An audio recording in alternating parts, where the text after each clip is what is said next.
Hey everyone, welcome back to the show. Tonight, British politics has delivered a headline act, and I'm here to unpack the whirlwind of Andy Burnham's first day as the nation's 7th Prime Minister. Let's dive right in. The morning started in a stark, heartwarming place, a central London homeless shelter. Picture this: Mr. Burnham, of all people, chopping mushrooms in a communal kitchen, chatting with volunteers who are making breakfast for those without a roof. That image is not meant for shock value, it's a statement in itself. He's trying to signal, right from the get-go, that people's care will be at the core of his agenda. The act was swift, quiet, and symbolically powerful. By mid-morning, after putting on a suit and tie, Burnham faced one of the most ceremonial moments of any new leader, shaking hands with King Charles III at Buckingham Palace. In the gilded halls of the royal palace, the monarch asked the premier. Captain guided Mr. Burnham to form a government, satisfying the constitutional requirement and, number 1, setting the tone for his brand of leadership. Soon after, outside 10 Downing Street, Mr. Burnham stepped onto the balcony, a stage that, for the last few prime ministers, had been reserved for scripted speeches with notes and lecterns. He stood there barefaced, no script, no podium, and promised, "Put the care of people at the heart of everything I do." He described his own stepping into the top job as a circuit breaker moment. In those words, he is both acknowledging Britain's 4 decades of neoliberal policy, privatization, deindustrialization, a government that he thinks has been soft on the rise of inequality, and signaling a break from that legacy. The speed at which he rose to this pinnacle is nothing short of astonishing.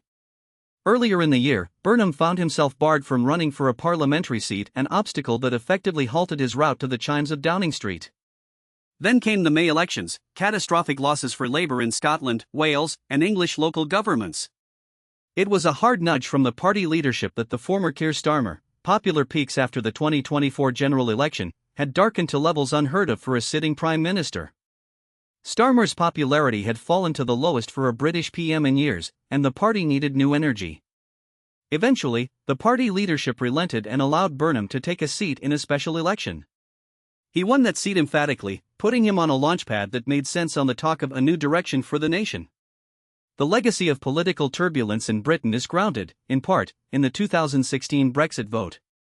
That vote ushered in a scramble to reinvent Britain's place in the world, a scramble that understandably has not endeared everyone, especially those left behind by stalled living standards. In his speech, Mr. Burnham promised to give people some breathing space now. He hinted at swift, decisive measures to ease the burden on voters, especially those who feel the strains of stagnating living standards. There's additional nuance to this moment. Burnham is fulfilling a milestone of identity. He's the first lifelong Roman Catholic to occupy the office of British Prime Minister. This religious nuance, beyond the political and economic, carries cultural weight. Related to the party's struggle to recover, currently, the populist right-wing Reform UK party sits at about 25% of voter support in opinion polls, a figure that keeps the Labour Party in a hurry. Therefore, Burnham's campaign of care at the heart is part political, part populist, and comes with an expectation that the party can reclaim its footing. So, what does Burnham's first day tell us? It's a clear try to be a different kind of leader, one that demonstrates priorities through action, who starts by meeting the people on the ground and then moves to the ceremonial and, finally, to a national address.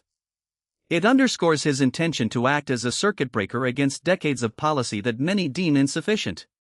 For now, we'll watch the next moves. Will his actions match his promises? Will he announce concrete measures that bring immediate relief? The next weeks will test the boldness of this approach and the resilience of Britain's agitation. That's all for now, folks. Thanks for listening. Tune in next time for further developments in this ongoing story. See you soon.